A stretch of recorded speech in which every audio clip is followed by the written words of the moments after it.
Hello, what's up mga kebogger? For today's video po ay andito po kami ngayon sa Valencia, Bohol para mag-refreshing. At ito na nga po, before po ako maligo, ay kailangan ko munang ipakita sa inyo ang kagandahan ng kanilang waterfalls. At ayan na po ang kanilang magandang falls. At kasama ko yan po din yung naka-black. And may pamangkin po na si Longlong. At ito na nga po ang kanilang mini pool for the kids. At pwede din sa mga matatanda. At ito na nga po, I try kung gaano po siya kaganda at ang sobrang lamig. Oh my God. Yan ang first na pagligo ko dito. At the second time around, titingnan ko lang po kung pwede na ba pang model. Oh my God. Thank you.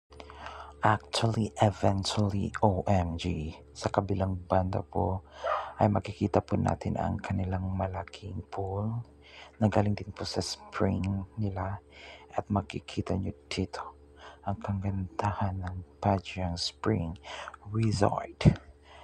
At ito na po parami mga syunga-syunga nagsasayawan.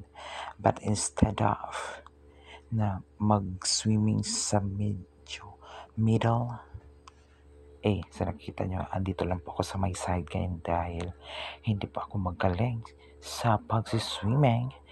And this time po, I will try to do vlogging.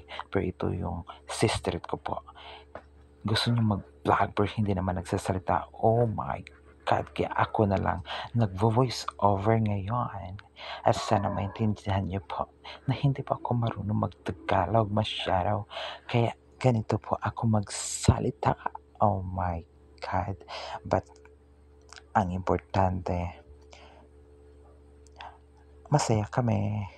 And we do this for not only para maglibang, kundi makita din kung gaano kaganda ang Bohol.